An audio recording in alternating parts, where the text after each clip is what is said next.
Okay, welcome to this explainer. What if I told you that just one piece of paper can buy food in Africa, oil in the Middle East, electronics in Asia, and even influence the entire global economy? It's not magic, it's not luck. It is literally just the US dollar. The sheer scale of the dollar today is honestly kind of staggering. I mean, we're talking about a currency that is accepted or used in international trade pretty much everywhere on Earth. Entire governments literally stash away billions of dollars in their foreign exchange reserves, and the world's largest companies universally use it to buy and sell their products. But, here's the real mystery we're going to unpack today. How did one single country's currency become the undisputed most powerful money in the world, right? It definitely wasn't always this way, and the journey to get here is super fascinating. Let's find out. Okay, let's dive right into section 1. How it all started, the path to global dominance. So, before World War II, the financial landscape looked totally different. You actually had several major currencies competing in global trade. It wasn't a one-man show. But then, in 1944, representatives from dozens of countries met up in Bretton Woods, New Hampshire. Basically, they hashed out this brand new international financial system. They linked a bunch of global currencies directly to the US dollar, and then linked the dollar itself directly to gold. This whole setup gave the rest of the world the confidence they needed to use the dollar for international business. But then 1971 rolled around and brought a massive, massive change. Section 2, Surviving the Gold Standard, the 1971 pivot. In 1971, the United States made a truly monumental decision. They officially ended the dollar's direct convertibility into gold. Just like that, boom, the physical anchor tying the currency down was completely gone. Which obviously leads us to wonder, why in the world did the dollar remain the leading currency without gold backing it? How on earth did it survive such a massive fundamental shock to the international financial system and somehow still keep everyone's confidence? Well, this brilliantly illustrates how even without gold, the dollar held its ground.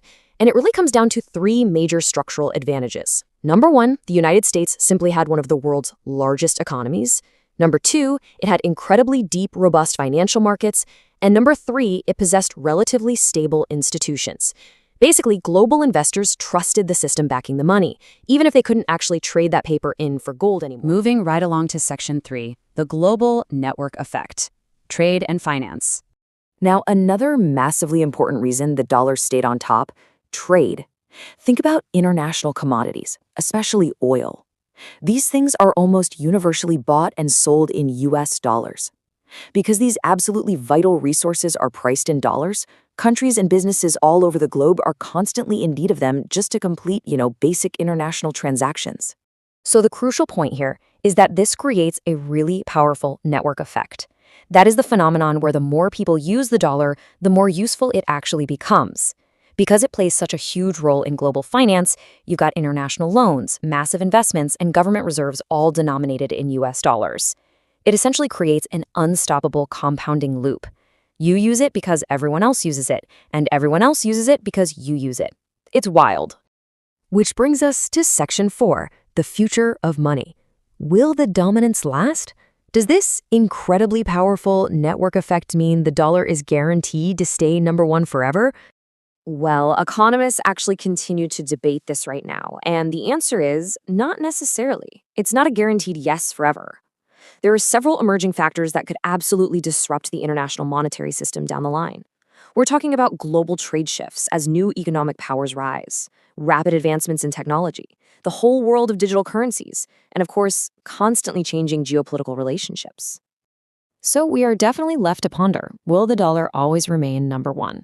It's a massive debate, and honestly, it's one that is going to shape the entire future of global finance. But for now at least, the US dollar undeniably remains the world's dominant reserve currency. Its influence still reaches almost every single country, every market, and every international business operating today. When you think about it, the story of the dollar is not just about money. It's really about trust. It's about history, trade, and exactly how our global economy became so deeply interconnected. Because sometimes the most powerful thing in the world isn't a weapon. It's confidence in a currency. If you enjoyed this explainer and you love learning about economics, history, science, and global affairs, definitely make sure to subscribe for more incredible true stories that explain how our world really works. Until next time, I'm going to leave you with this. If confidence built the global economy, what happens the day that confidence shifts?